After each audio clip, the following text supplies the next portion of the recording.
Di mana letak ketenangan itu? Huwallazi anzala sakinata fi qulubil mu'minin. Allahu Rabbi wal Islam dini wa Muhammadan Rasulullah wa yaqini. Ayam mati di lumbung padi. Apa sebenarnya yang terselit dari peribahasa itu? Iman mati karena tidak disirami dengan ilmu. Ilmu. Datang seorang jamaah menemui saya, Ustadz Somad, saya kena penyakit insomnia, gak bisa tidur malam. Jam 2 malam mata saya masih berkedip-kedip. Bismika Allahumma ahya wa amut, gak mempan. Sebabnya apa Pak? Sebabnya saya beli tanah. Setelah beli tanah, tanam kelapa sawit, dipupuk, dijaga, 3 tahun berbuah. Pas mau dipanen, sudah dipanen orang duluan. Ternyata tanahnya bermasalah, dibawa ke pengadilan, dia yang menang. Akhirnya sampai jam 2 malam gak bisa tidur. Apa yang terlintas dalam pikiran? Kenapa beli tanah, kenapa tanam sawit, kenapa beli tanah, kenapa tanam sawit, kenapa diambil orang, kenapa dulu nggak ternak ikan aja, kenapa nggak ternak puyuh. Berbulan-bulan nggak bisa tidur. Akhirnya pergi ke psikiater.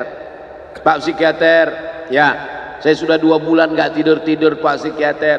Akhirnya Pak psikiater buat resep. Ini obatnya, yang ini dimakan sebelum makan, yang ini dimakan setelah makan, yang ini 3 kali, yang ini 2 kali. Akhirnya memikirkan resep itu, makin gak bisa tidur. Dimakan, tertidur. Dosisnya habis, terbangun. Kenapa beli tanah, kenapa tanam? Setelah dimakan, muncul masalah baru. Terlalu banyak makan obat, terjadi kekacauan tubuh. Akhirnya kena buah pinggang, muncul masalah baru. Sampai akhirnya saya ketemu MP3 Ustadz. Saya dengarkan sebelum tidur malam. Begitu saya dengar, saya tertidur. Makanya saya tidak marah kalau ada jamaah tertidur. Itu menunjukkan jiwanya tenang. Karena dia tidak kena penyakit insomnia. Orang Amerika, orang Eropa, mobilnya mewah, apartemennya cantik, rumahnya megah, duitnya banyak, dolarnya bejibun, gak bisa tidur karena masalah hidup dunia. Kita naik angkot kelewatan gang. Itu menunjukkan apa? Di mana letak ketenangan itu? Huwallazi anzala sakinata fi qulubil mu'minin. Dia yang menurunkan ketenangan ke dalam hati orang yang beriman. Oleh sebab itu maka iman ini mesti disiram dengan ilmu. Majelis ilmu adalah majelis zikir. Majelis ilmu adalah majelis turunnya rahmat dan barakah. Majtama'a qaumun fi baitin min buyutillah. Sekelompok orang berkumpul di rumah Allah, yatsluna kitab Allah, membaca ayat-ayat Allah, wa yatadarasunahu fima bainahum, mengkaji isinya. Nazalat alaihimus sakinah, turun ketenangan. Wasyat bihimur rahmah, turun rahmat kasih sayang Allah. Haffat bihimul malaikah, dikelilingi oleh para malaikat. Wa dzakarahumullahu fi man indah, dibanggakan Allah Ta'ala dengan para malaikat. Tadi malam ketemu dengan murid dari Syekh Muhammad Yasin bin Isa Al-Fadani di Zawiyah Raudhah. Ketemu, cium tangan, barokah, zikir, sholawat, tenang jiwa. Lalu kemudian subuh ini ketemu dengan Abah Raud, ketemu dengan para penghafal Quran, ketemu dengan santri-santri, tenang jiwa. Tidak ada yang menenangkan jiwa ini selain daripada majlis zikir, majlis ilmu. Betapa meruginya ayam-ayam mati di lumbung padi. Benih tidak disiram, mati. Benih yang disiram dengan majelis ilmu tumbuh, tapi tidak berbuah. Maka mesti disiram pakai pupuk buah. Datang konsultasi, ini kenapa tidak berbuah? Kenapa ini tidak berbuah? Karena ternyata dia mesti diamalkan. Sudah dapat ijazahnya, sudah talaki, sudah halaqah, kenapa enggak berbuah? belum diamalkan. Paksa-paksakan diri sebelum tidur malam, wudhu dulu, sholat witir. Paksa-paksakan diri bangun malam, tahajud. Paksa-paksakan diri siang, sholat qabliyah, sholat ba'diyah. Paksa-paksakan diri pagi, sholat duha. Paksa-paksakan diri sholat subuh berjamaah, barulah dia berbuah. Kalau dia tidak berbuah, dia hanya sekedar pokok kayu yang hanya membuat sampah saja. Tapi paling tidak tempat orang bernaung di bawah ketika panas, tapi manfaatnya tidak sesuai karena yang ditunggu itu buahnya. Masa pohon kayu rindang besar tidak berbuah, sementara semangka yang kecil buahnya besar? Oleh sebab itu maka mesti berbuah. Benih disiram, berbatang, berputih, berbuah. Buahnya ranum, cantik dan indah. Begitu dibelah tak bisa dimakan. Kenapa? Ulat semua isinya. Oleh sebab itu mesti dijaga. Benihnya disiram. Apa yang bisa menjaga ini? Diprotek dia. Kenapa apel tidak dimakan ulat? Bukan karena ulat tidak sanggup beli apel, tapi karena disemprot pestisida. Ulat tahu ini ada pestisidanya, maka dia tidak makan. Kita nggak tahu, dimakan. Ikan asin tidak dikerubungi lalat, tidak ada satupun lalat yang hinggap di ikan asin. Kenapa? Karena lalat tahu ikan asinnya pakai formalin. Manusia nggak tahu. Pintar mana manusia dari lalat? Jangan jawab. Akhirnya orang makan, menumpuklah pestisida dan formalin dalam darah. Apa namanya? CANCER, cancer. Karena dia tidak larut dalam tubuh. Yang lain-lain larut. Makanan-makanan larut menjadi energi, menjadi sampah, dibuang menjadi kotoran.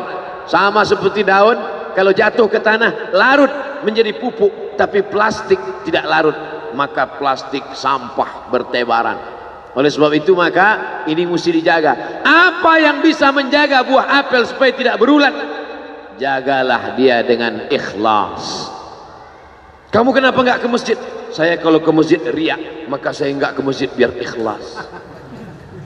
Tarkul amal li ajlin nas riak.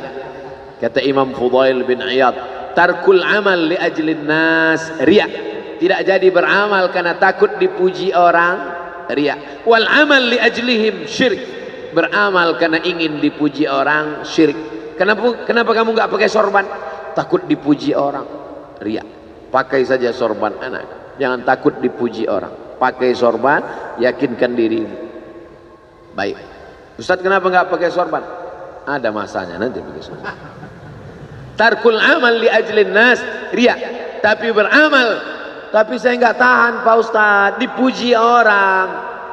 Luruskan, karena pujian pasti akan selalu datang.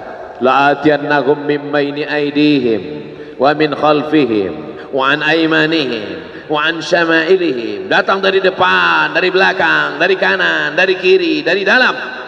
Alladzi yuwaswisu fi sudur, dari dalam, dari depan, dari belakang, dari kanan, dari kiri, dari dalam, dari dua aspek, minal jinnati wan nas, dari yang zahir, dari yang batin, berdatangan dia. La ughwiyannahum, aku akan goda anak cucu Adam. Sampai kapan?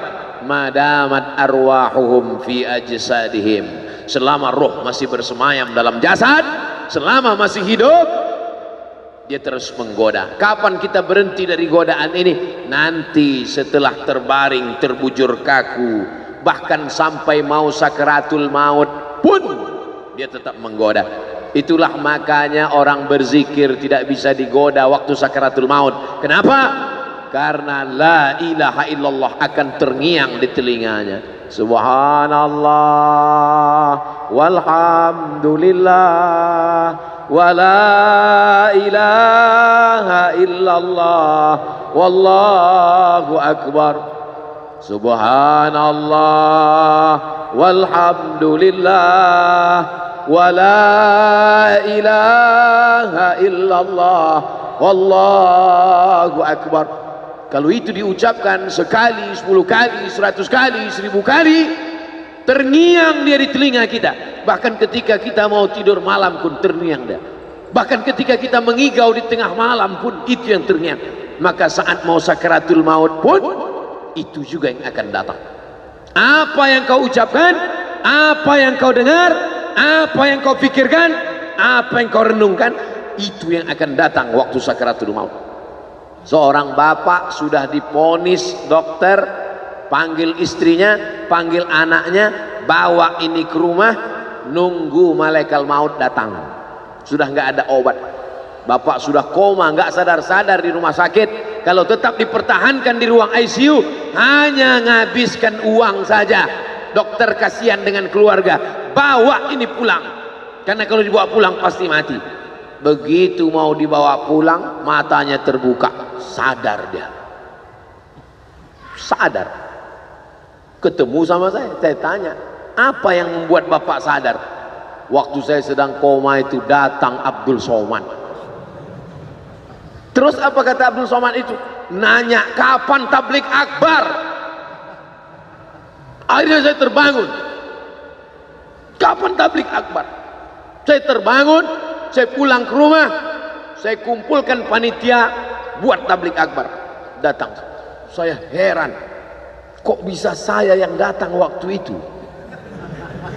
Saya mencoba menganalisa, kenapa waktu dia koma itu saya datang.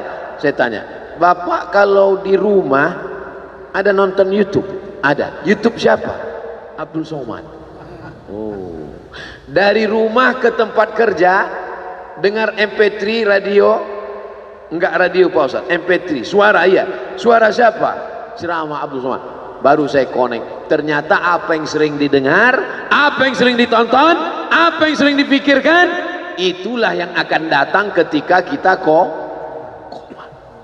Hati-hati yang suka sinetron Korea, hati-hati yang suka Bollywood, itu yang akan datang nanti waktu kau koma. Saudara yang dimuliakan, saya tidak nakut-nakuti, cerita aja.